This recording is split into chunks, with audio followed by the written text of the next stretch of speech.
कि हम इस देश की सेवा करें और जो देश ने हमसे अपेक्षा की है कि अच्छे और सच्चे नागरिक बन सके। जीवन का दूसरा नाम भी संघर्ष है। ये कहना कि संघर्ष नहीं होगा जीवन में, तो हर चीज़ के लिए संघर्ष है। सुबह उठना संघर्ष है, रात को आराम से सोना संघर्ष है। ये जिस प्रकार से लोगों ने सहयोग किया होता है वो एक बहुत बड़ी लोगों की सफलता है, मेरी सफलता नहीं है, बट ये जनपद की सफलता है, जनपद बागपत की सफलता है, जनपद बागपत के लोगों की सफलता है। लोग बहुत कोऑपरेटिव हैं यहाँ पे, they are very trustworthy kind of. एक बार कोई बात हो जाती तो फिर दे फॉलो इट। तो 24 घंटे हम लोग जनता की सेवा के लिए, जनता की मदद के लिए, लोगों की मदद के लिए हमेशा उपलब्ध हैं। Let's leave it. पर डेफिनेटली याद है, याद है मतलब 100% याद है। अच्छा। ये जीवन में ये चीज़ भूलनी भी नहीं चाहिए, जब भूल जाएगा फिर बड़ा मुश्किल हो जाती है जीवन में। अच्छा।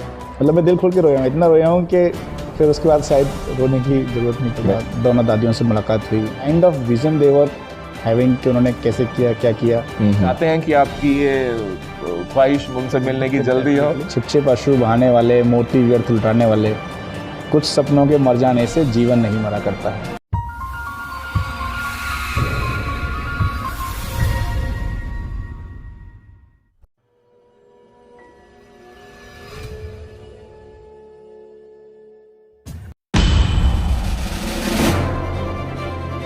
नमस्कार, मैं कमल शर्मा किशोर और आप देख रहे हैं दिल से विद कमल। दरअसल आज हम हैं बागपत में, और बागपत में होने की वजह यह है कि आज हम मिलने जा रहे हैं बागपत के जिलाधिकारी श्री राज कमल यादव IAS से। उनसे बातें करेंगे, दिल की बातें जानेंगे और जानेंगे कैसा रहा उनका IAS बनने का सफर। बड़ा इंटरेस्टिंग है और मजेदार है। सो आइए चलते हैं और मिलते हैं श्री राज कमल यादव IAS जिलाधिकारी बागपत से, और करते हैं दिल से विद कमल।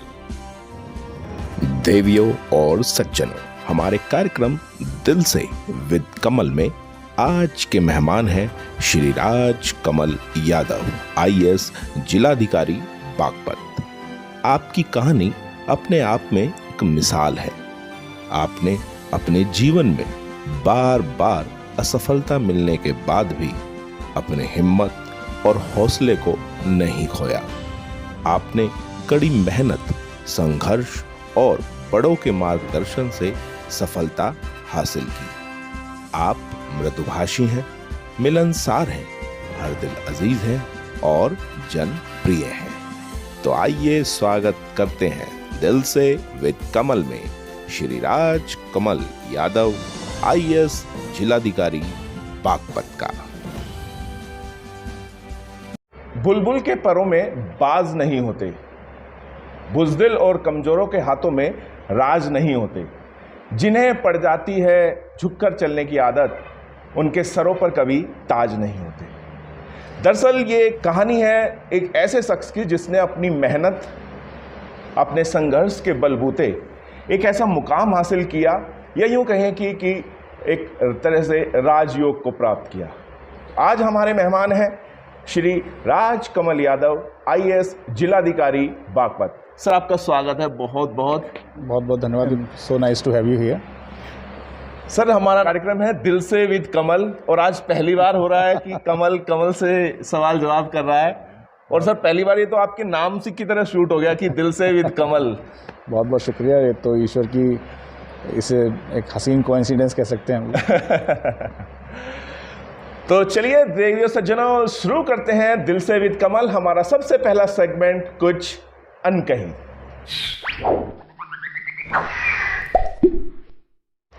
सर, हमारा सबसे पहला सेगमेंट है कुछ अनकही। जी सर, शुरुआत करते हैं शुरुआत से। सर जी, तो अपने परिवार के बारे में बताइए सर। जन्म कहाँ कैसे हुआ सर? देखिए, मेरा जन्म तो शिकोहाबाद एक छोटा सा शहर है, और ये एक तहसील है, वर्तमान में जनपद फिरोजाबाद के अंतर्गत ये पड़ता है। अच्छा। और वहीं पे हुआ था। बेसिकली हम लोग तो उस समय गांव में ही रहते थे, हम और हमारे माता पिता। और पास में एक छोटा सा शहर है शिकोहाबाद, जो मैंने बताया, वहीं पे उसी के सरकारी अस्पताल में मेरा जन्म हुआ था। मेरा जन्म 28 दिसंबर 1986 में हुआ है। 1986 में। तो परिवार में कौन कौन थे सर? मेरे फादर हैं, मदर हैं, मेरे दादा दादी हैं, मेरा एक छोटा भाई है। अच्छा। मेरे खुद के परिवार में वाइफ है, एक बेटा है छोटा। वाइफ का नाम ज्योत्सना यादव है और बेटे का नाम रुद्र ज्योतिराज है। He is 4 years now. हाँ। मेरी वाइफ भी सर्विसेज में ही है, she is a PCS officer 2014 batch. Okay okay okay. और मेरे father Shri Kamal Kishore Yadav, he is retired. अच्छा, आपके पिताश्री का नाम कमल किशोर, तो आपका नाम राज। जी। तो राज तो सर ये बड़ा मतलब शाहरुख खान के फैन तो नहीं थे सर घर वाले? बिल्कुल नहीं, जिस टाइम हम लोग थे उस समय शाहरुख खान था भी नहीं शायद, मूवी में भी नहीं आए थे उस समय। बोल एक्चुअली माय फादर बस 2 ब्रदर्स। Okay okay okay. जो उनके यंगर ब्रदर थे, जो हमारे चाचा जी थे, उनका नाम राज किशोर था। अच्छा अच्छा अच्छा। और मेरे फादर का नाम कमल किशोर है। हाँ। Unfortunately we lost him right before I was born. अच्छा। सो माय फादर, जो सिबलिंग लव होता है वो क्योंकि दोनों लगभग हम उम्र ही थे। और जैसा मेरी दादी बताती हैं, सब लोग बताते हैं करके कि they were very close to each other, मतलब they used to share everything, they used to live together, they used to study together. तो I think that was the reason my father thought के his memory should never go out of his sight and mind. तो इसलिए उन्होंने मतलब that is why he named me Raj and Kamal, so that he should always be remembered in our heart, that is why. Sir कुछ बचपन के बारे में बताइए, आप कैसे रहे हैं आप बचपन में? बचपन जैसा लोगों का बचपन होता है वैसा ही होता है, बहुत ही साधारण और है जिस प्रकार से हम लोग रहते हैं। बट जो रिमार्केबल या जो चीज़ें मेमोरेबल रहती हैं, आई थिंक मैं पढ़ाई में ठीक ठाक था बेसिकली। ठीक ठाक होने से ज़्यादा मेरे अंदर शुरू से ये था कि मेरे फादर ने इस तरह गाइड किया, इस तरह ही वॉज ट्राइंग टू हम लोग को उस ढांचे में डालने की कोशिश कर रहे थे, मुझे मेरे भाई को, जहाँ पर एक all round development was the key. सो क्योंकि वो काफ़ी जगह रह चुके थे, he was working in a bank, जगह जगह पोस्टिंग हो चुकी थी, काफ़ी बाहर भी पड़े थे। तो उस वजह से उनका एक जो ओवरऑल पर्सपेक्टिव जो हम लोग अब समझ सकते हैं, इस एज पर आके जब हम हाइंडसाइड में देखते हैं तो महसूस होता है कि शायद हमारे पिताजी ने उस समय विजुलाइज किया हुआ कि बच्चे हर चीज़ में रहें। तो ना हमें कभी खेलने के लिए टोका गया, ना हमें कभी पढ़ने के लिए टोका गया, पर ये बताया गया कि भाई सारी चीज़ें एक लिमिट में होती हैं तो अच्छी रहती हैं। बिल्कुल बिल्कुल। So that limit should not be crossed and a balance of everything should be made. So I think उसी तरीके से हम दोनों भाई आगे बढ़े, और वही एक की रहा हमारे हमेशा के लिए कि पढ़ने में भी ठीक रहने रहो, खेलने में भी ठीक बने रहो, एक्स्ट्रा करिकुलर में भी ठीक बने रहो। तो ठीक सब जगह रहो तो फिर ठीक हो जाता है आगे। सर हम बिल्कुल आपके लगभग हर पोर्शन पे आएंगे। पढ़ाई लिखाई से शुरू करते हैं कि आपने कहाँ पर कितने कौन से लेवल पे कहाँ तक पढ़ाई की सर? देखिए, मेरी प्रारंभिक शिक्षा जो मैंने सबसे पहला अक्षर पढ़ना और लिखना सीखा होगा वो तो हमारे गांव के प्राइमरी स्कूल में ही हुआ था। तो जहां हमारा घर है गांव में, उसके जस्ट पीछे ही प्राइमरी स्कूल था। अच्छा। तो मुझे बहुत कुछ तो याद नहीं है उसका, लेकिन there are certain things which I remember very fondly, and वो मेरे फादर भी, हमारे दादाजी भी बताते हैं। और कभी हम लोग जब बैठते हैं साथ में, फैमिली होती है, तो they used to discuss it कि उन्होंने मुझे पहली जो पट्टी उस समय आती थी, एक लकड़ी का तख्ता बनाया जाता है, तख्ती जिसे कहते हैं। हाँ, तो हमारे उसे पट्टी कहते हैं। तो वो मेरे लिए बनवाया था, मेरे दादी ने खास बनवा के लाए थे उसको, एक बहुत अच्छी लकड़ी का। मतलब परिवर्तन देखा है आपने लगभग हर फेज का जो परिवर्तन हुआ है। राइट। तो प्राइमरी स्कूल में कहाँ तक, मतलब कौन सी प्राइमरी स्कूल में बहुत ज़्यादा नहीं, मुझे लगता है कि आई थिंक 1 और 2 ईयर्स हम लोग वहाँ पे रहे होंगे। अच्छा। और उसके बाद हम लोग फिर एक छोटा सा शहर हमारे गाँव के पास ही था, जसराना। हाँ, तो जहाँ मेरे फादर पोस्टेड थे, हम लोग वहाँ चले गए थे। मैंने वहाँ से थोड़े दिन स्कूलिंग करी होगी, आई थिंक 1 ईयर। और फिर हम लोग ये जो शहर हमारा है जहाँ पे मैंने आपको बताया, Shikohabad, we came here and then हम लोगों ने यहाँ पे ही पढ़ाई करी। मैं यहाँ पे 6 तक रहा हूँ। ज्ञानदीप पब्लिक स्कूल एक स्कूल है, मैं 8 तक वहाँ पढ़ा हूँ। अच्छा। और 9th से मैं साइंस स्कूल में पढ़ा हूँ। हाँ। और साइंस स्कूल का एक एंट्रेंस एग्ज़ाम होता है, काफ़ी लोग इसमें फ़ाइट करते हैं। I can very proudly tell you कि अगर मुझे जीवन में कभी किसी ने पूछा हो कि आपको क्या बनना है, तो मुझे लगता नहीं कि मैंने फौज में जाने के अलावा कभी किसी को जवाब दिया होगा। एक बहुत मैच्योर एज तक आने तक तो शायद मेरे फादर को वो जो एक लड़प्पन के जो जवाब रहते हैं वो must have hit him somewhere. तो ही मॉडल्ड अस दैट वे कि चलो सबसे इजी ऑप्शन, और जो सबसे मतलब एक डेजिग्नेटेड पाथ जो बन सकता है वो सैनिक स्कूल में जाके बन सकता है। तो ये जैसे आप बता रहे हैं कि आपका फौज में जाने का, तो ये सैनिक स्कूल से पहले से ही था या सैनिक स्कूल में जाने के बाद फिर आप ये कहना शुरू हुए कि मैं तो फौज में ही जाऊंगा? नहीं, सैनिक स्कूल से पहले से ही था, इसी वजह से शायद मेरे फादर ने मुझको सैनिक स्कूल में डाला। और सैनिक स्कूल में जाने के बाद तो और ये जिसे आप प्रगाढ़ कहते हैं, और प्रगाढ़ होता चला गया करके। तो वहाँ से आप सैनिक स्कूल से आपने 12th तक किया? जी, 12th तक। तो चलो 12th के बाद में हम आएंगे, उससे पहले ये बताइए खेलकूद कौन से खेले आपने? मतलब मुझे लगता है कि शायद ही ऐसा कोई गेम होगा जो मैं नहीं खेल सकता हूँ। और I can only tell you और अश्योर यू कि अगर आप कोई भी किसी में खेलेगा तो he will not be bore playing with me, whether I win और lose that is immaterial, but I can play almost everything. और दैट इज़ ऑल बिकॉज कि हम जिस स्कूल में पढ़ते थे वहाँ पे स्पोर्ट्स कल्चर बहुत अच्छा था and there were lot of ample opportunities, सारी व्यवस्थाएं थी, सुविधाएं थी। We were expose to games which we only heard of, चाहे वो यू नो एक बहुत ही रेजिमेंटेड तरीके में बास्केटबॉल हो, चाहे वो रेजिमेंटेड तरीके में हॉकी हो, जो भी गेम होते थे, स्विमिंग हो, जो जिस प्रकार के भी जो भी गेम एक हो सकते हैं, चाहे हॉर्स राइडिंग हो, तो वो सारी चीज़ें स्कूल ने एक्सपोजर किया। तो kind of jack of all trades, we can play everything. तो कमल जी, आपने ये तो बता दिया कि आप स्पोर्ट्स में काफ़ी एक्टिव थे जी। को करिकुलर एक्टिविटी में क्या क्या, किस किस में इन्वॉल्व रहते थे आप? को करिकुलर एक्टिविटी ऐसी कुछ बहुत रिमार्केबल नहीं है जो आपको बताया जा सके। नहीं फिर भी कुछ तो यादगार रहे होंगे। I think I was always into quiz competitions, जो क्विजेस होते थे, ड्रामा वगैरह, not very actively, but I was not शाई ऑफ इट। अगर मान लीजिए मौका मिलता, 14 लोग हैं और 13 लोग मिल गए हैं, 14 लोगों की जरूरत है, तो I will be the 14th one, so I don't mind it. कोई रोल क्या करके, मतलब वो था कि जो भी मौका मिले चलो कर देते हैं वो सब। एग्जैक्टली। कभी गाने में हाथ आजमाया? गाने में, रैगिंग में हाथ आजमाए हैं। जब रैगिंग होती थी तो गाना गलवाते थे, या कभी किसी जगह कोई पनिशमेंट मिल गया जहाँ गाना गा के छूट सकते हैं, तो प्योरली बाथरूम सिंगर हैं, इसके अलावा और कुछ नहीं। बाथरूम सिंगर मतलब, तो फिर इज्जत बच जाती थी इस बहाने? इज्जत बचना और ना बचना तो इमैटेरियल रहता है उस सिचुएशन में। अगर आपने परफॉर्म कर लिया तो then you are free of it, it doesn't matter आप अच्छा गाओ या बुरा गाओ। सो that is the key. 12th पे के बाद आते हैं, क्योंकि ये एक ऐसी अवस्था होती है और कंडीशन होती है कि हर आदमी कहीं ना कहीं मतलब या तो प्रॉपर गाइडेंस नहीं मिल पाता। 12th के बाद में आपकी ज़िंदगी में क्या मतलब उतार चढ़ाव आए? देखिए 12th के बाद सबसे पहले तो अगर आप हमारे मतलब मेरी लाइफ का 12th समझना चाहेंगे तो उसके लिए सबसे पहले ज़रूरी है कि हम एक्चुअली 12th में हमारे स्कूल का मॉडल क्या था।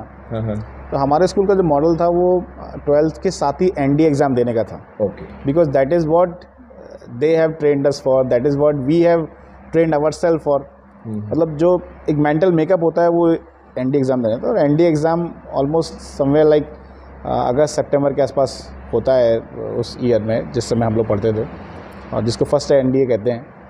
और वो उसमें रिटर्न के बाद तो ज़्यादातर लोगों की तैयारी रहती थी कि हमारा रिटर्न हो जाए फर्स्ट में, और उसकी एसएसबी समवेयर लाइक जनवरी और फरवरी के आसपास आती थी। तो हमारा बोर्ड एग्ज़ाम ख़त्म होने से पहले एसएसबी हो जाए तो एक क्लैरिटी हो जाती है कि चलो हमारा एनडी हो चुका है। So that is what our aim was to. हम लोगों ने उसी प्रकार से तैयारी की थी, मैं, हमारे दोस्त और जितने भी हमारे बैचमेट्स थे। भगवान के आशीर्वाद से एनडीए हो भी गया था रिटर्न का, एसएसबी भी दी कई सारी, पर कुछ ना कुछ भगवान को और मंजूर रहता है, तो उसमें कभी सक्सेस नहीं मिल पाई, फाइनल सक्सेस। पर ये दिमाग में क्लैरिटी थी कि फ़ौज में ही जाना है, एनडीए करना है। तो 12th भी वही ट्राई किया। 12th के बाद एक साल भी इसलिए ख़राब भी हो गया पूरा कि नहीं एनडीए जाना है। फिर सीनियर्स जो बहुत ज़्यादा होते जा रहे हैं तो somebody diverted me to the line of, क्योंकि वो मुझे लगता है वो एक ऐसा पल होता है कि जिसने जो दिमाग में सलाह दे दी, कोई क्लिक कर गई तो वो तो किसी ने somebody convinced me, you know। तो मैं और हमारा एक जो जिसे जिगरी दोस्त कहते हैं, हम दोनों मेडिकल की तैयारी के लिए निकल पड़े। तो फिर वो चलती रही है। देन फाइनली एक साल हुआ, उसके बाद एक जो हमारे यहाँ VCI का एग्ज़ाम होता है, वेटनरी काउंसिल ऑफ इंडिया, तो CPMT में नहीं हो पाया लेकिन VCI के एग्ज़ाम में हो गया था। तो वहाँ पे बहुत अच्छी रैंक आई, स्कॉलरशिप वगैरह ऑफर हुई, तो we join veterinary science. Okay. So we wasted 2 years। तो फिर वो अपना वहाँ पे तो जी फिर उसके बाद मैंने सुना बड़ी रोचक घटना आई, क्योंकि ये आपने चेन्नई से किया है। जी, मैंने चेन्नई से किया जी। तो फिर वो कैसे परिवर्तन आया जो मतलब ज़िंदगी में कि एकदम से लाइन ही change? Somewhere some in between we met a gentleman and he was telling us कि यार अगर तुम वेटनरी साइंस से कर लोगे तो you will have 2 options, like तो आप CDS भी दे सकते हो, जो कि ग्रेजुएशन के बाद जो कंबाइंड डिफेंस सर्विसेज में, लेकिन तब भी दिमाग में सिर्फ फौज ही थी। एग्जैक्टली। अरे वाह। And we only opted for veterinary science, या उस तरफ हमने अपना मन बना लिया इसलिए क्योंकि उसने एक एक्स्ट्रा ऑप्शन हमारे सामने रखा कि अगर मान लो CDS भी नहीं हुआ तो तुम्हारे पास एक फौज में एक सर्विस होती है जिसे RBC कहते हैं, रिमाउंड वेटनरी कॉर्प्स। तो आप आरबीसी में चले जाओगे तो यू विल हैव 2 लाइन्स कि अगर चलो इधर नहीं तो उधर भी चले जाओगे. So because of that we opted for RBC, मतलब फॉर दैट वेटनरी साइंस.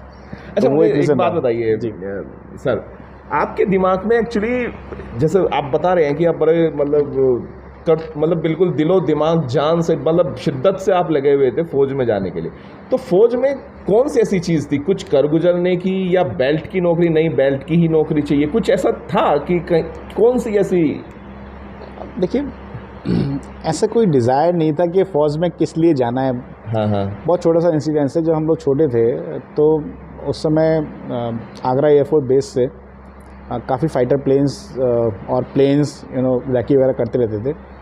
तो वो हमारा घर, मतलब जो गांव है या जो शहर है उसके रूट पे ही पड़ता है. तो वो उसी पेरीफेरी के अंदर. हाँ, तो वो काफ़ी ज़्यादा मूवमेंट होता था. तो वो दिमाग में रहता था कि यार I think these are the kind of boss, जिससे आप बॉस नौकरी कह सकते हैं.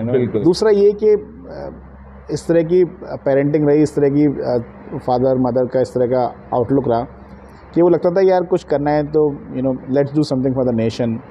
तो उस तरह की फीलिंग, वो सारी फीलिंग्स जो है वो, अब आप एक बच्चे की मेंटलिटी आप समझ सकते हैं. बिल्कुल बिल्कुल बिल्कुल. वो सारी फीलिंग्स मिक्सअप होके somewhere they were taking a shape of के I think defence services is the best choice to do almost everything which you want to do.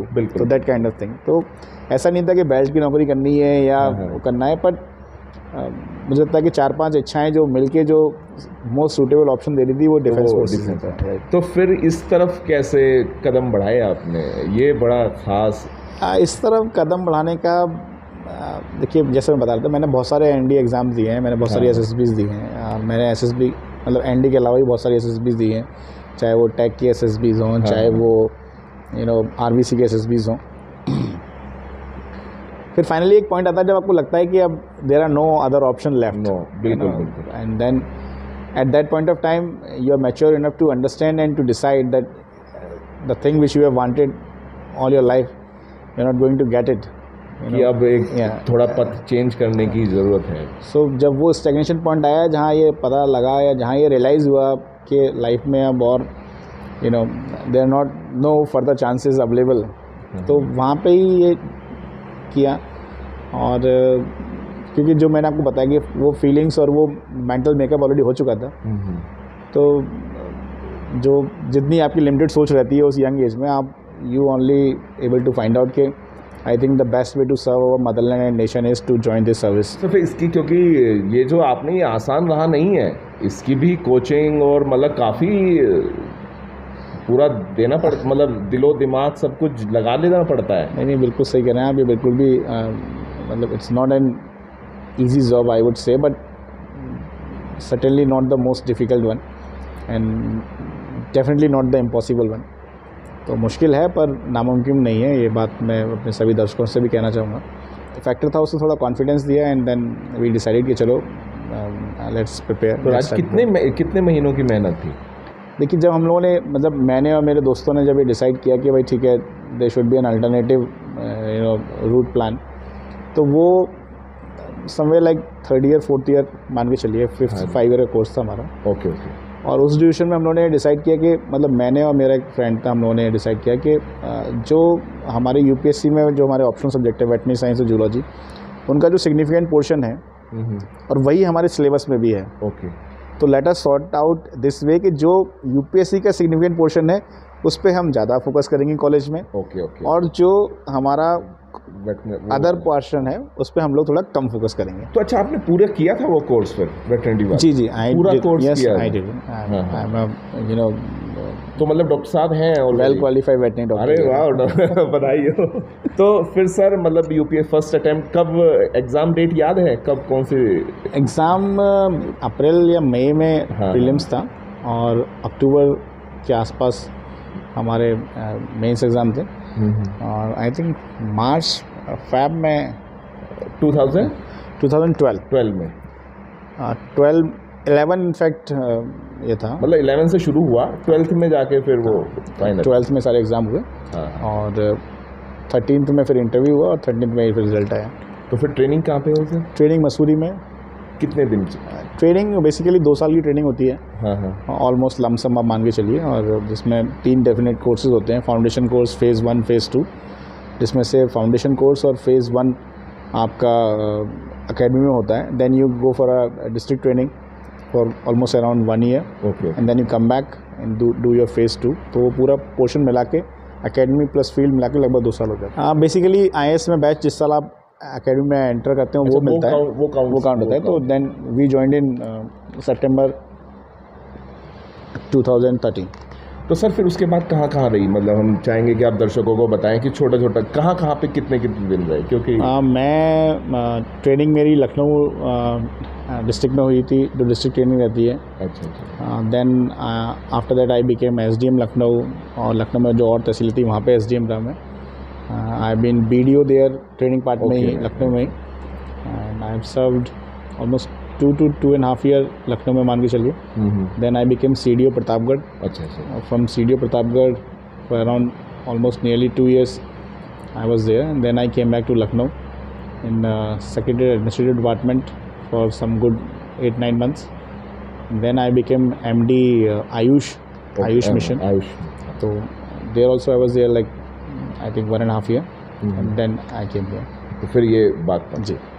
तो चलिए, और बागपत में स्वागत है आपका एक बार फिर से. बहुत बहुत शुक्रिया. लेकिन अब दर्शकों, अब हम, ये थी सर ने जो अपनी लाइफ बताई, बड़ी मतलब जो आई थिंक आप में से काफ़ी लोग जानते होंगे या हर जगह अवेलेबल होगा. सर अब आते हैं हम आपके गृहस्थ जीवन पे. तो ये बताइए हमारे दर्शकों को कि जो आपका विवाह है वो प्रेम विवाह है या मतलब पारिवारिक, कैसे, मतलब मुलाकात कैसे हुई? It's an totally arrange marriage. अच्छा, arrange marriage. My mother and my wife's mother, they know each other. Okay. So in fact they knew each other from long before, but we didn't know each other. But जब हो गया दोनों लोगों का selection, तो शायद parents ने बात की होगी आपस में. मैम का कहाँ पे घर पड़ता है? मैम एटा की रहने वाली हैं, और मेरी ननिहाल एटा में है बेसिकली. अच्छा, आपकी ननिहाल, तो वहीं से ही. तो दोनों लोग दूसरे को वहीं से जानते हैं. तो शादी कब, परिणय सूत्र में कब बने थे? 22 नवंबर 2015. 2015. तो चलिए, बहुत अच्छा है. तो मैम भी अभी कहाँ पे हैं सर अभी? She is posted in Noida right now. अच्छा, नोएडा में. चलिए, बहुत बढ़िया. तो ये थी कुछ जानकारी. सर अब हम आपको और करीबी से जानेंगे, क्योंकि आज अपने में दिल से मैं न्योता दिया है, और दिल से में अगर हम आपको नहीं जान पाएंगे गहरे तक तो क्या मजा आएगा. नहीं, पक्का. सर आप ना सोशल नेटवर्क साइट पे बड़े मतलब एक्टिव रहते हैं, और ये हम सब लोगों के लिए अच्छा है, क्योंकि एक तरह से हमें जानने का मौका मिलता है. जैसे कि अभी आप देख रहे हैं, अब भगवान श्री रामचंद्र का है और यहाँ पे हनुमान जी. सर मेरा पहला सवाल यही है कि आप, जाहिर सी बात है, भगवान में तो विश्वास रखते होंगे, लेकिन कौन से रूप के सबसे ज़्यादा भक्त हैं? मतलब कोई ऐसा है या सबके थोड़े? मैं तो जो सबसे ऊपर तस्वीर लगी है मेरे जीवन में, जो कुछ भी है वो इन्हीं का है, हनुमान जी का. व्रत वगैरह रखे हैं? अच्छा सर, अब मैं अभी भी व्रत रहता हूँ. अच्छा, अरे वाह. नॉर्मली हमेशा हम आपको जब भी देखते हैं मतलब पैंट शर्ट, क्योंकि एक ड्रेस होती है. आपसे अगर मैं ऐसे पूछूं तो कौन सी ऐसी जो ड्रेस है, यूनिफॉर्म, मतलब जो आपको बड़ा कंफर्टेबल, आप मतलब आपसे कहें कि आप भूल जाइए प्रोटोकॉल, क्या ड्रेस पहनना पसंद करते हैं? दोनों ही टाइम का कंफर्ट जोन है. You know, when you are in office you are having, तो वो जो एक फॉर्मल ड्रेसिंग रहती है, I feel very comfortable in it. और जब ऑफिस नहीं है, आफ्टर ऑफिस आवर्स, तो I feel comfortable in jeans and T shirt. वगैरह. फिल्में देखने का शौक है? जी हाँ, बिल्कुल है. बिल्कुल है. फेवरेट फिल्म कौन सी है सर? मेरी फेवरेट फिल्म थोड़ी पुरानी पिक्चर है. मुझे 2 पिक्चरें बहुत अच्छी लगती हैं ज़िंदगी. बिल्कुल, हम जानना चाहेंगे सर. एक बहुत पुरानी हिंदी मूवी है जिसका नाम है Vidaai. Another movie City of Angels. अच्छा से. तो वो मुझे बहुत अच्छी लगती है. तो फेवरेट हीरो कौन रहे हैं आपके? Seen lot of movies of Amitabh Bachchan ji. You know, the kind of dialogue delivery and all those things जो आपको लगती हैं. फिर उन्होंने कुछ एक पिक्चरें ऐसी करी हैं जो हमारे, चाहे जैसे मेजर साहब हो या वो, बिल्कुल, तो जहाँ वो उन्होंने वो रोल किए हैं जो शायद हमारे दिल के ज़्यादा करीब है. Heroine sir? हीरोइन भी same, you know, that way. सभी लोग अच्छे हैं, सभी लोग अच्छा काम करते हैं, तो ऐसी कोई फेवरेटिज्म नहीं है. कोई फेवरेट पॉलिटिशियन रहे हैं सर? देखिए, पॉलिटिशियन फेवरेट, मेरे फादर जो है वो सरदार वल्लभ भाई पटेल जी के बहुत, अच्छा, you know, he was a staunch kind of a follower or admirer, a believer in his vision, in his work, in his philosophy, because वो उनको बहुत फॉलो करते थे. अगर आप एक लाइकिंग की बात करेंगे तो I think I like his personality and his way of working. कोई ऐसा गाना कोरिलेट करते हैं सर जो अकेले में, जैसे मतलब बाथरूम में ही कोई गाते हो गाना जो फेवरेट दिल के करीब हो? क्या मतलब मुझे लगता है कि एक जो सबसे फेवरेट गाना मुझे अभी तक लगा है या जो अक्सर मैं सुन सकता हूँ या जो मेरे सबसे दिल के करीब है, मुझे एक छोटा सा गाना ना, जब कोई बात बिगड़ जाए, जब कोई मुश्किल पड़ जाए, तो that is the song which I like. Sir खाना पीना कैसा रखते हैं आप? खाना पीना मैं तो दिल से, जैसा आपका प्रोग्राम है वैसा ही। अच्छा। खूब खाओ, खूब पसीना बहाओ और उसको बैलेंस करते रहो। बट ऐसा कोई परहेज नहीं है कि साहब ये नहीं खाएंगे वो नहीं खाएंगे, जो मिल जाएगा खा लेंगे। लेकिन कोई फेवरेट है कि घर वाले जानते हो कि भाई ये है तो ये मुझे आलू के पराठे बहुत पसंद है, मुझे खीर बहुत पसंद है। अरे वाह। मुझे डोसा बहुत पसंद है। चलिए बहुत खूबसूरत, बहुत सारी चीज़ें जो मुझे बहुत पसंद है, फैमिली नोज दैट। और बॉटम लाइन इस पूरे उसका ये है कि मैं खाने से कहीं परहेज नहीं करता, जो भी आप खिलाएंगे मैं खा लूँगा। उसका एक बहुत बड़ा रीज़न ये है कि लाइफ में मोर देन आधी से ज़्यादा ज़िंदगी हॉस्टल में निकली है। तो कभी कोई ऐसी चॉइस रही नहीं। तो जो जहाँ पे स्वाद मिल जाए वही, अच्छा खाना मिल जाए, टेस्टी खाना मिल जाए, कहीं कोई जाते हैं या कहीं पे नई जगह जा रहे हैं वहाँ का लोकल खाना मिल जाए, वी एंजॉय। सर एक बड़ा ऐसा सवाल ऐसी दिमाग में आया, बताएं, लास्ट आपने गोलगप्पे कभी ठेली पे खड़े होके खाए हैं? ठेली कुछ याद है कभी खाए हो? खड़े होके नहीं, शादी ब्याह में तो मौका मिल ही जाता है, कहीं फंक्शन है, लेकिन ऐसे कभी लास्ट कब खाए कुछ याद है? मुझे लगता है कि 1.5-2 साल हो गए, पर ठेली पे खड़े होके नहीं कह सकते आप, प्रॉब्ली गाड़ी में बैठे थे। अच्छा। और उसने गाड़ी में ही दे दिया। और ये हमारे मतलब घर की ही बात है। आपकी इतनी अच्छी ज़िंदगी रही है, बड़ा उतार चढ़ाव रहे हैं, हमें कोई ऐसा पल बताइए जो आपकी ज़िंदगी का सबसे अच्छा पल, हमेशा यादगार रहा हो। कोई है ऐसा पल? वैसे तो बहुत सारे रहे होंगे। बहुत सारे रहते हैं पल। मुझे लगता है यार आप इस पूरे उसको 2 चीज़ों में बांधेंगे तो एक तो जब मेरा बेटा पैदा हुआ। अरे वाह। तो that was like something which शब्दों में बयान नहीं कर सकते, which make you realise that what and all your father has done for yourself. Definitely. तो एक पूरा एक फ्लैशबैक में पूरी आपकी ज़िंदगी की रील आपके दिमाग में चल जाती है जब आप खुद पेरेंट बनते हैं। तो बिल्कुल। तो वो एक लम्हा है। दूसरा एक लम्हा जब सिलेक्शन हुआ, तो when I called my father, तो उससे बहुत इंटरेस्टिंग थे। मेरे फादर को मतलब जब तक मेरा मेंस हो गया था तब तक मेरे फादर को पता भी नहीं था कि मैं तैयारी कर रहा हूँ। अच्छा बताया ही नहीं था बिल्कुल। बिकॉज वही he gave us the liberty के it's your life, you have to decide. मैंने जब उनको फ़ोन किया तो he was in bank and there was a complete silence for at least 4-5 minute. मैं ही बहुत इमोशनल था, my father was very emotional. कोई ऐसा मोमेंट है जो मतलब आप चाहते हैं कि ना आए ज़िंदगी में? मतलब जैसे ये तो अच्छे पल हैं हमेशा, लेकिन आप एनालिसिस बड़ा अच्छा करते होंगे सर अपना, तो कोई ऐसा पल रहा है जिसे याद नहीं करना चाहते, बुरा पल था? देखिए, बुरा पल याद ना करना तो ऑप्शन है नहीं लाइफ में। ऐसे बहुत सारे पल हैं जीवन में जो आदमी चाहता है कि वो याद ना करे, लेकिन मेरा अपना ये मानना है कि उसको किसी भी मनुष्य को जीवन में वो पल कभी भूलने नहीं चाहिए। बिल्कुल। Because these are the moments, these are the incidences, these are the learnings, teachings जो आपको लाइफ में आगे बढ़ने का मौका देती है। बिल्कुल। मेरी लाइफ में अगर आप ऐसा पल पूछेंगे तो शायद मेरा एनडीए में ना होना, या जो उस पूरे प्रोसेस के दौरान जो सबसे फर्स्ट फेलियर था वो ऐसा था कि जहाँ पे आपने बहुत जी तोड़ मेहनत करी हो, सब कुछ छोड़ छाड़ के आप काम करने में लगे पड़े हैं, एंड देन अल्टीमेटली जब आपको पता है कि बस आपका लक्ष्य जिसे आप जीवन भर चाहते रहे वो आपका बिल्कुल पास नज़दीक एक कदम दूर है और उस दूरी को आप नहीं पार कर पा रहे हैं। तो वो जो सेटबैक होता है, वो सेटबैक मुझे बचपन में मतलब उम्र में बहुत जल्दी लग गया। जब आप मैं 12th में था, बोर्ड एग्जाम में नहीं होते, उसी समय लग गया। तो वो मुझे लगता है कि it was very disappointing for me personally, और मैं उसको याद ना करूं ऐसा मैं नहीं चाहता हूं, मैं उसको याद ज़रूर करता हूं, and that gives me the strength to stand up, to work again and to achieve what I want to achieve. Sir ये बहुत अच्छा लगा, और इस अनकही में हमने बहुत सारी चीज़ पूछी। सर अब हम आते हैं दूसरे सेगमेंट में जिसमें हम लेंगे आपके सवाल। तो आइए प्रवेश करते हैं जनता जानना चाहती है।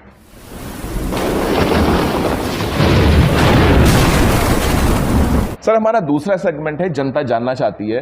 जब आपने अपने इंटरव्यू के लिए हमें हाँ किया तो हमने कुछ लोगों से कहा कि हम सर के पास जा रहे हैं, तो उनके बड़े सवाल हैं। अच्छा जी। और वो कैसे भी हो सकते हैं, हमने बड़े चुन चुन के लाए हैं ताकि सिर्फ 5 सवाल हम यहाँ पे लेंगे।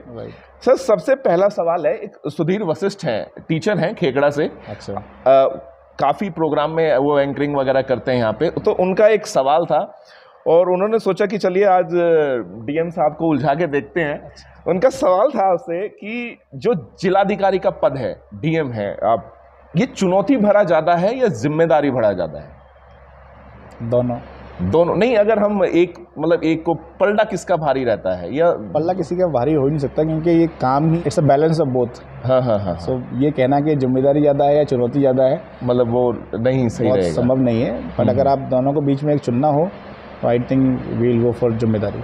यूथ हैं, पढ़ने वाले हैं, यहीं बागपत में शिकोपुर गांव है, वहाँ के अतुल शर्मा हैं। अच्छा जी। इनका सवाल है कि आपका जीवन काफ़ी संघर्ष भरा रहा है, तो युवाओं को आप उनको क्या कहेंगे जो जल्दी हिम्मत हार जाते हैं? क्योंकि आई थिंक आपने बताया एनडीए सीडीएस की इतनी तैयारी की, तो वो क्या कहेंगे उन युवाओं को कि हाँ डीएम भी बना जा सकता है अगर एनडीए में सिलेक्शन नहीं होता है तो?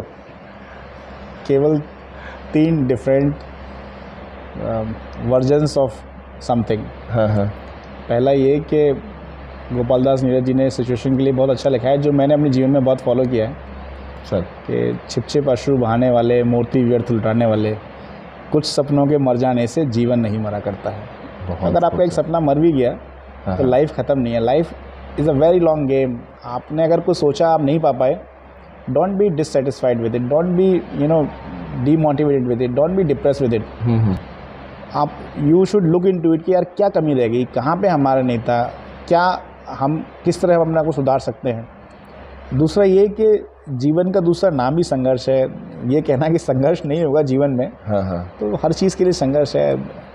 सुबह उठना संघर्ष है, रात को आराम से सोना संघर्ष है।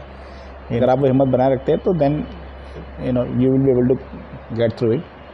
और तीसरा है, you should always have a support system in your life. That is the only way to come over any संघर्ष और एनी डिफिकल्टी। बिल्कुल।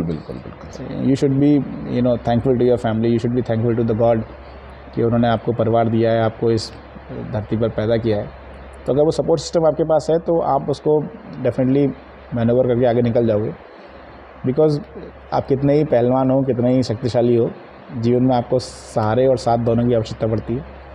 और अगर वो सहारा और साथ किसी भी माध्यम से मिल सकता है, ये आपका परिवार हो सकता है, आपका दोस्त हो सकता है, आपका भाई बहन हो सकते हैं, आपकी it can be your wife, it can be your husband, it can be your son, anybody could be that, but you need to have this 2 things.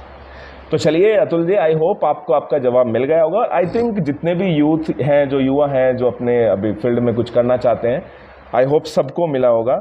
Sir अगले सवाल पे आते हैं। चूँकि आप बागपत के जिलाधिकारी हैं तो जाहिर सी बात है कि बागपत के ना सवाल लें तो ये तो बड़ी नाइंसाफ़ी होगी। रजनीश शर्मा जी हैं, बड़ौद से हैं।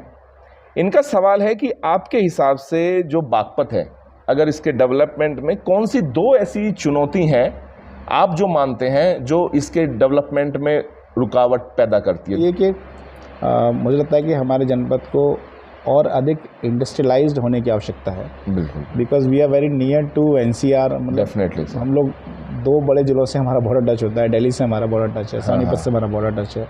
द एंटायर उत्तराखंड का ट्रैफिक आपके जनपद से जाता है। अगर आपको अभी राजस्थान जाना है, you can circle the entire NCR और आप आराम से राजस्थान जा सकते हैं। बिल्कुल। तो जो इस जगह की ज्योग्राफिकल स्ट्रेटजिक लोकेशन है, उसके हिसाब से हमें लगता है कि इंटरलाइजेशन और ज़्यादा होना चाहिए। और उसके लिए हमें पर्सनल रूप से माननीय मुख्यमंत्री जी की प्रेरणा से शासन स्तर से हम लोग प्रयास रहते हैं कि जो विज़न है इंडस्ट्री उसका औद्योगिकरण का, वो हम लोग और अच्छे से इम्प्लीमेंट कर सकें। सेकेंड थिंग, जो अभी तक लोगों को लगता था जनपद में, और भी लोगों ने महसूस किया कि शायद हमारा जो ट्रांसपोर्टेशन सिस्टम था उतना अच्छा नहीं था, लेकिन thanks to honourable CM and honourable PM that Baghpat is already having a very good highway. Peripherals पर हम लोग टच करते हैं, and 3rd highway is coming up very soon. बिल्कुल। तो वो जो ट्रांसपोर्टेशन का जो हिकअप था वो दूर हो चुका है। मुझे लगता नहीं कि अब I see Baghpat as a very very developing prominent city in coming next 5 years। Sir अगला सवाल है मेरा, एक कस्बा टीकरी है, वहाँ के राजन वर्मा है। अच्छा जी। वो पूछते हैं कि आप अपने कार्यकाल में, जो बागपत का आपका कार्यकाल रहा है, सबसे बड़ी सफलता और सबसे बड़ी असफलता किसे मानते हैं? मुझे लगता है कि हमारे जनपद में जनपद के सभी लोगों के सहयोग से जिस तरीके से पंचायत चुनाव और विधानसभा चुनाव यहाँ पर संपन्न हुए, जिस शांतिपूर्ण तरीके से, जिस प्रकार से लोगों ने सहयोग किया, लगता है वो एक बहुत बड़ी लोगों की सफलता है। मेरी सफलता नहीं है, बट ये जनपद की सफलता है, जनपद बागपत की सफलता है, जनपद बागपत के लोगों की सफलता है। आप लोगों के सहयोग से जो हम लोग खेलों के प्रति जो खेल विकास अभियान चला रहे हैं, वो यहाँ के लोगों की एक बहुत बड़ी सफलता है कि हमें उससे लोगों को मौका मिले, हमारे युवाओं को मौका मिले। तो ये कुछ एक चीज़ें हैं जो लोग बहुत कोऑपरेटिव हैं यहाँ पे, they are very trustworthy kind of. एक बार कोई बात हो जाती है तो फिर दे फॉलो इट। तो मुझे लगता है ये अच्छी चीज़ है जनपद। अब जितने काम हाथ में लिए वो सारे काम किसी न किसी स्टेज तक पहुँचा ही दिए हैं। कुछ पूरे होने वाले हैं, कुछ आधे हैं, कुछ स्टार्ट कर रहे हैं। तो ये कहना कि कोई काम पूरा नहीं हो पाया, I think it's too early. बिल्कुल, let us wait for some more time. चलिए, जनता जानना चाहती है कि सर, आखिरी सवाल है, शूटर दादी रही हैं चंद्रो तोमर जी। जी। उनकी सुपुत्री है श्रीमती सविता चौहान जी। अच्छा जी। टीचर हैं। सबसे पहले तो उन्होंने मेरे से कहा कि मैं बधाई दूं कि आपने जो नारी चौपाल का कार्यक्रम किया बहुत खूबसूरत था। और अब सवाल है उनका सवाल ये है कि आप चूंकि बड़े अहम पद पर हैं आप, तो ये जो सार्वजनिक जीवन और निजी जीवन कैसे तालमेल बैठा पाते हैं आप? क्योंकि मुझे लगता है कि सार्वजनिक जीवन से निकल पाना तो शायद ही कभी संभव, बिकॉज जो काम हम कर रहे हैं, जो दायित्व हमें मिला है, जिस भरोसे के साथ माननीय मुख्यमंत्री जी ने यहाँ हमें पोस्ट किया है, उस भरोसे से और उस दायित्व से निकल पाना तो कभी भी संभव नहीं हो पाता। For us it's never a day, for us never a night.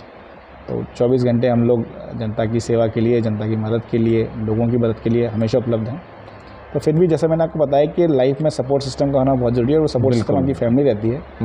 तो इस पूरे चहलकदमी में, इस पूरे ड्यूरेशन में जो भी समय मिल पाता है फैमिली के साथ, वो समय फैमिली के साथ बिताना चाहिए। उन लोगों को जो उनकी नीड्स हैं, उनका हम लोग अपने जो दायित्व है उनका पालन कर सके। तो ये था जनता जानना चाहती है। और आइए अब प्रवेश करते हैं अपने तीसरे और सबसे मजेदार राउंड, रैपिड फायर राउंड में।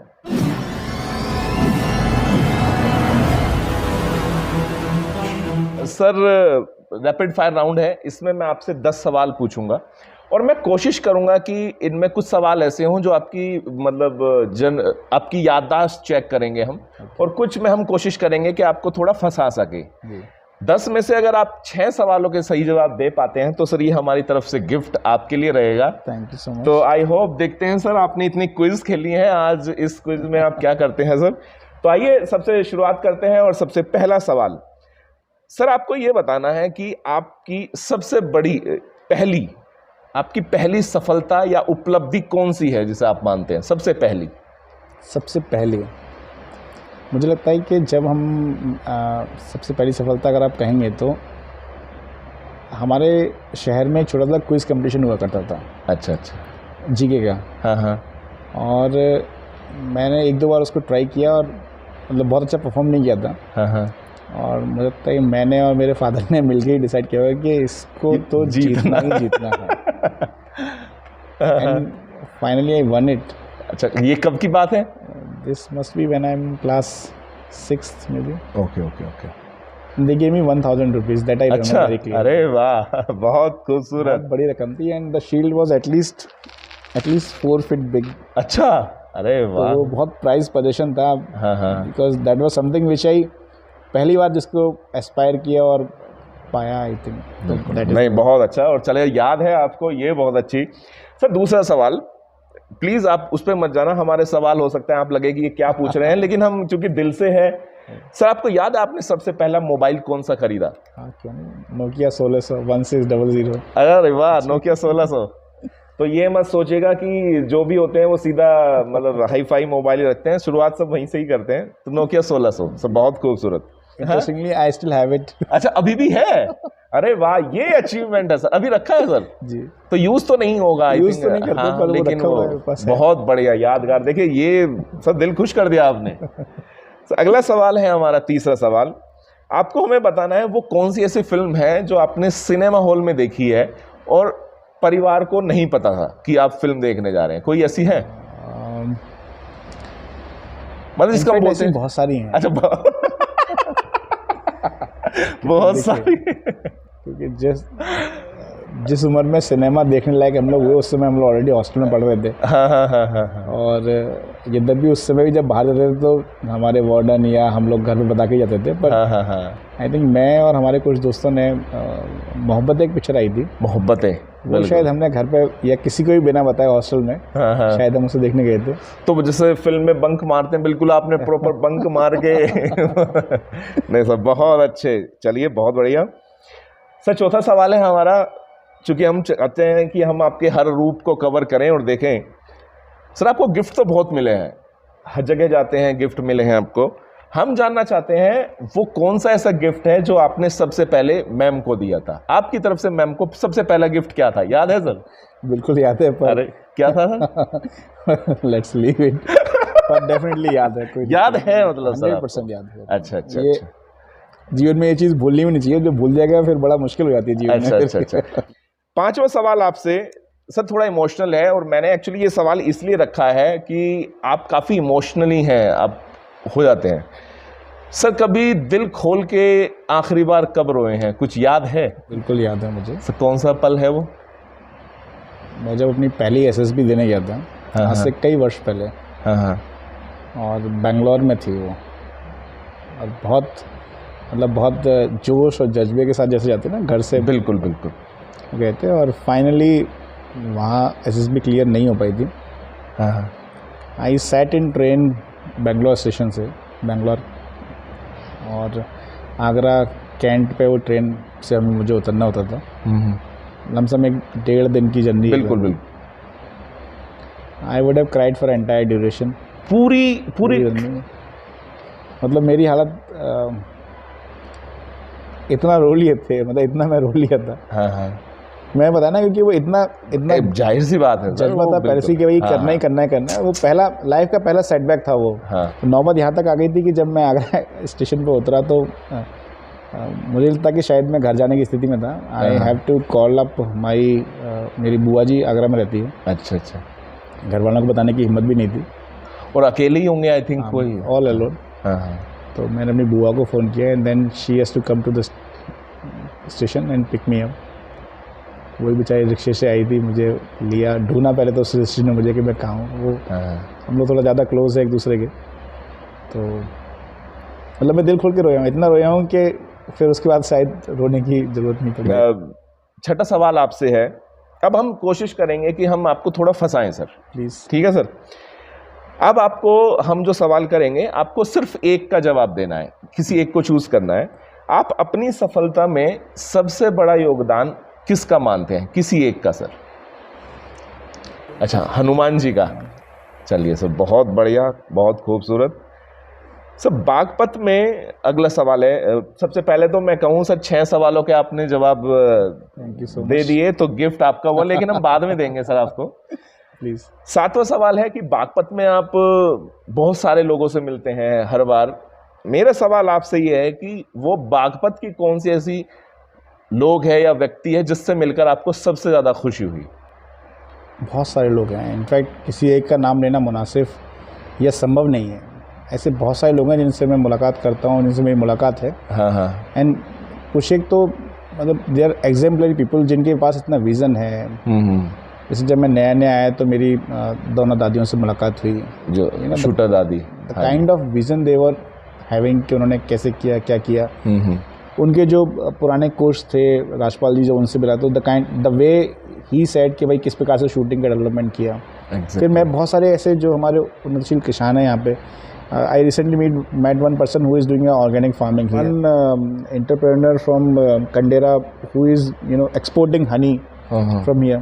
तो क्योंकि मुझे मिलने में किसी से गुरेज नहीं है, मैं बहुत सारे लोगों से अगर वो कोई ये भी कहेगा कि साहब आपको 3 बजे मिलना है, तो आई वॉन्ट माइंड कि चाहिए भाई लंच कर रहे हैं, लेकिन कोई दिक्कत नहीं, आप मेरे ऑफिस नहीं तो कैंप ऑफिस आ जाइए, कैंप ऑफिस नहीं है तो जहाँ मैं हूँ वहाँ आ जाइए। तो मैं ऐसे बहुत सारे लोगों से बागपत में मिला हूँ जिन्होंने बहुत अच्छा काम किया, and I am really thankful to the people of Baghpat कि they have been so kind enough to bless me, guide me, support me and help me in whatever endeavor we have taken up. Definite sir. और I think मैंने sir इसलिए ही, क्योंकि sir social media आज के time पे इतना अच्छा platform है, और हम देखते हैं कि आप ट्रैवल करते कहीं गन्ने के खेत में चले गए सर, कहीं गुड़ का आनंद ले रहे हैं आप, तो बड़ा अच्छा लगता है। इसलिए ही ये सवाल रखा, क्योंकि आप बागपत के लोगों से जुड़ते हैं, और आई थिंक यही प्यार है कि लोग आपसे इतना प्यार करते हैं सर यहाँ पे। सर अगला सवाल है 8वां सवाल। मैं इसमें क्या है कि आपको अपने परिवार के किसी एक आदमी का नाम नहीं लेना। अच्छा। आपको बताना है कि परिवार के अलावा वो कौन है जो आपके दिल के सबसे करीब है, कोई व्यक्ति। हाँ, व्यक्ति, यस। उनका वैसे तो हम उसे उसका नाम है सच्चन। सचिन। सच्चन। सच्चन। SACCHAN। अच्छा अच्छा। ये नाम की बहुत शॉर्ट फॉर्म है। उसका पूरा नाम है सहस्त्रेट सौंदरदेव सच्चन सिंह चौहान। अरे वाह, तो कौन है ये? He is my best friend, buddy, brother, जिसे भी आप जो भी कहना चाहें। Okay okay okay. We have been studying together right from Sainik school. अच्छा। Living together. क्या बात। Doing everything together. We have done veterinary science together. We have studied together. We have prepared together. हाँ हाँ हाँ। And even after that, when I got selected, he is also into government services right now. Okay. Even then, we have stayed together. The point when we have separated or we have stopped living together is when I got married. अच्छा। तो आपकी शादी का सबसे ज़्यादा फर्क उन्हीं में। So that way, we have been together in every thick and thin of life. So I think he is the most closest person to my heart. अगर फैमिली की बात आप कैसी। बिल्कुल, बहुत अच्छे। आपको क्या लगता है अगर आप IAS भी ना हो पाते तो क्या होते सर? अगर मैं IAS भी नहीं होता और फौज में भी नहीं आ पाता तो I think I would have been a wild life surgeon. अच्छा, वाइल्ड लाइफ सर्जन। सर्जन, अरे क्या बात है सर, बहुत अच्छे। हाँ नहीं सर, वो तो बिल्कुल किया ही है आपने। बहुत बढ़िया, 9 सवालों के जवाब आप दे चुके। और अब लास्ट सवाल सर, आप ना काफ़ी लोगों से मिले हुए होंगे, बहुत सारे सेलिब्रिटी से मिले होंगे, कोई ऐसा है जिससे अभी मिलने की चाह बाकी है? जी। कौन है वो? I think I would really like to meet our honourable prime minister sir Modi ji. Sir बिल्कुल, देखने का मौका मिला है, सुनने का मौका मिला है, बट हाँ हाँ व्यक्तिगत रूप से। हाँ, hopefully someday he visit Baghpat and we should be able to greet him. नहीं, बिल्कुल बिल्कुल बिल्कुल। He is one person whom I really like to meet. Definitely, और हम चाहते हैं कि आपकी ये ख्वाहिश उनसे मिलने की जल्दी हो। तो सर सबसे पहले आपको ये बहुत बहुत शुभकामनाएं सर, आपने इतना अच्छा सवाल। So nice of you, thank you so much. और ये था हमारा रैपिड फायर राउंड। और सर चलते चलते मैं चाहूँगा कि जितने भी लोग आपको देख रहे हैं, सुन रहे हैं, प्लीज़ आप उनसे क्या कहना चाहेंगे? सबसे पहले तो आप सभी लोगों को मेरा सादर नमस्कार। और बहुत सारे सवाल कमल जी ने पूछे और बहुत अच्छा प्रोग्राम है आपका। One get to explore our self, और जिनके बारे में आप जानना चाहते हैं उनके बारे में आपको पता भी चलता है। बट मेरा बस आप सभी लोगों से ये अनुरोध है कि अच्छे से सभी लोग रहें, कोविड के नियमों का पालन करते रहें। We still have to stay safe. अपने बच्चों को पढ़ाई का अवसर दें, अपने माता पिता की सेवा करते रहें। और जो एक समाज में हम सबसे अपेक्षा की जाती है, उन अपेक्षाओं का हम सब लोगों को पालन करना चाहिए, उनकी पूर्णता करना चाहिए, कि हम इस देश की सेवा करें। और जो देश ने हमसे अपेक्षा की है कि अच्छे और सच्चे नागरिक बन सके, वही मेरा आप सब लोगों से निवेदन है। अगर आप हम सब लोग ये करने में सक्षम रहते हैं, सफल रहते हैं, तो हम हर किसी की सेवा कर पाएंगे, अपने देश की सेवा कर पाएंगे, अपने समाज की सेवा कर पाएंगे, अपने उस गांव की सेवा कर पाएंगे जहां पैदा किए हुए हैं, अपने उस परिवार की सेवा कर पाएंगे जिसने हमें लालन पोषण किया है हमारा। मेरी आप सभी लोगों से यही आग्रह है कि एक अच्छा नागरिक बनना हमारा सबसे पहला कर्तव्य है। तो ये था हमारा आज का कार्यक्रम दिल से विद कमल, जो हमने कमल जी के साथ ही किया। तो बड़ा अच्छा लगा।